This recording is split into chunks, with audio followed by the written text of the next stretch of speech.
Dans un célèbre poème, Maître Dogen parle de lui-même. Il évoque sa propre personne, il évoque sa propre existence flottante. Et il utilise une très très belle expression. Il dit « Moi nuage, venu de l'eau. Moi nuage, venu de l'eau. » Alors bien sûr, ça fait référence à ce que nous connaissons tous, c'est-à-dire Unsue, nuage et eau vive, le nom que l'on donne aux moines errants, aux jeunes novices qui voyagent de monastère en monastère, de temple en temple, de maître à maître, afin de recueillir les enseignements, de parfaire leur formation, ce qui était à une certaine époque une tradition obligée. Ainsi, traversant l'espace, traversant les vallées, ainsi se frottant à différents rituels, ainsi rencontrant différentes saveurs, ils pouvaient peu à peu découvrir leur saveur propre, qui est bien sûr toujours sans saveur, au-delà de toutes les saveurs.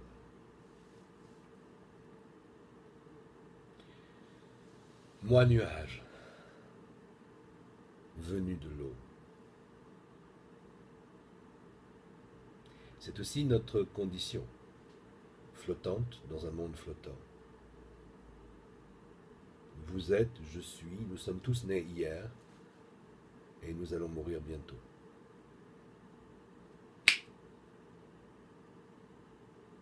C'est très rapide. Les vieux sutras du Mahayana décrivent souvent cette expérience, cette fugacité, cette évanescence, cette fulgurance. Et notre maison d'image, notre habitacle médiatique, nous fait souvent oublier combien nous sommes passage. Nous ne pouvons pas rester.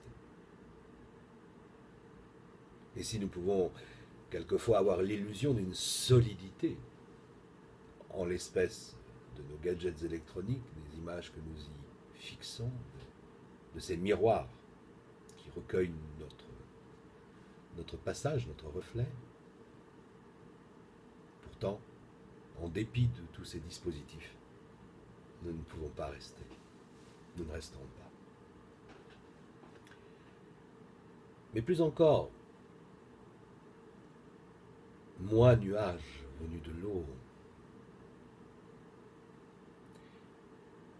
exprime la vérité de notre voie. La vérité d'abord du chemin de nos pensées,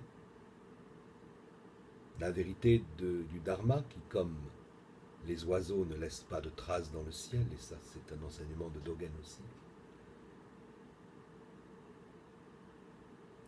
La vérité de cette lumière qui pénètre tout et ne rencontre aucun obstacle, pour la simple et bonne raison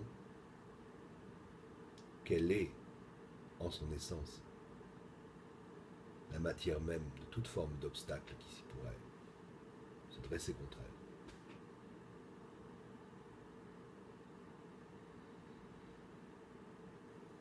elle. Ainsi, nous ne fixions rien dans notre voie, nous n'arrêtons rien.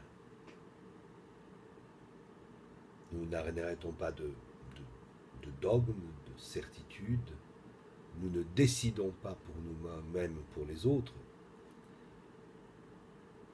L'une des caractéristiques très belles de notre chemin est cette ouverture,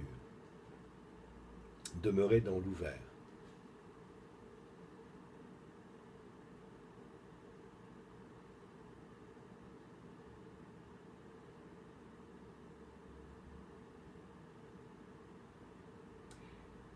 Et cette manière d'être dans l'ouvert ne sert aucun autre but que de demeurer dans l'ouvert lui-même.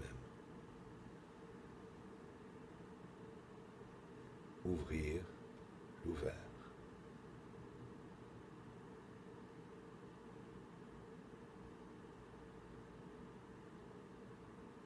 Le geste de la fleur de Mahakashyapa, que Mahakashyapa reçoit du Bouddha Shakyamuni. C'est cela.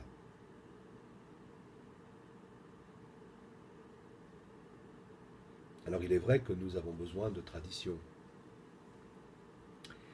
Comme nous sommes en communauté, nous avons besoin de règles. Donc il est important que nous nous plions à ces règles, que nous nous mettions d'accord pour porter une certaine couleur de kessa, pour bouger d'une certaine manière dans l'enceinte du lieu de pratique, pour nous mettions d'accord pour avoir un certain type de relations les uns les autres.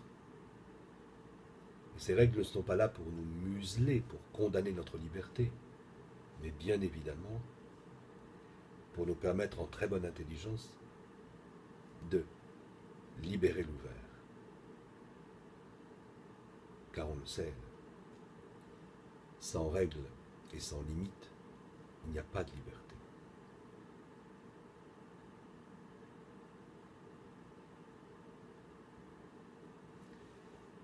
Ce qui est important lorsque le maître vous parle, et le maître c'est bien sûr le sensei, c'est l'enseignant, mais c'est aussi l'ami, c'est le bruit qui dérange votre assise, c'est le chien qui aboie, c'est la note qu'il faut payer, c'est la facture qui arrive au courrier.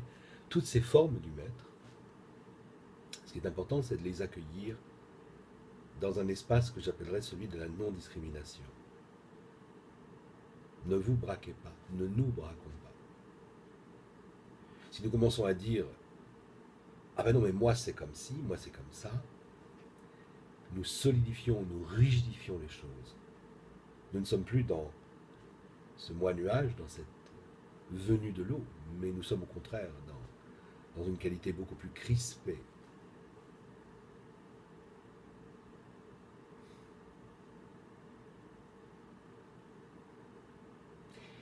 Et ce qui me permettra de dire un dernier mot, de pointer une réalité que vous connaissez déjà, j'en suis sûr. C'est que ce qui vous permet de réaliser cette ouverture,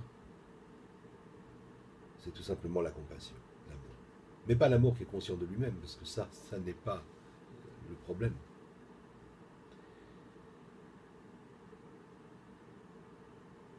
Vous pouvez accepter ce qui vient à vous parce que vous êtes dans l'ouvert et vous ouvrez l'ouvert.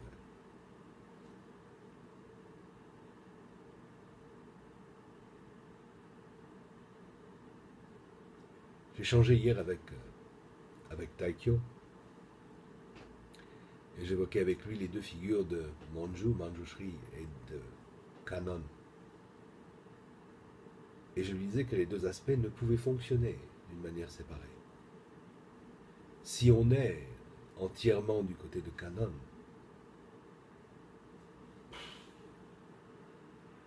il n'y a pas de verticalité, il n'y a pas de précision, il n'y a pas non plus de solidité. Et si on est uniquement du côté de Manjushri, on est dans l'aridité absolue, on est dans la coupe, on est dans la verticalité, mais il n'y a pas cette ouverture nécessaire. Donc notre pratique, c'est de laisser affleurer à nos visages, à nos corps, à notre existence, et de laisser vivre dans notre existence les bodhisattvas, les aspects bodhisattviques de nos personnes, de nos identités. Laisser Kannon se manifester, laisser Manjushri se manifester en nous, à travers nous, sans forcément le vouloir. Ce n'est pas un produit de la volonté. C'est une réponse à la danse des choses et des êtres. Voilà. Moi, nuage, venu de l'eau.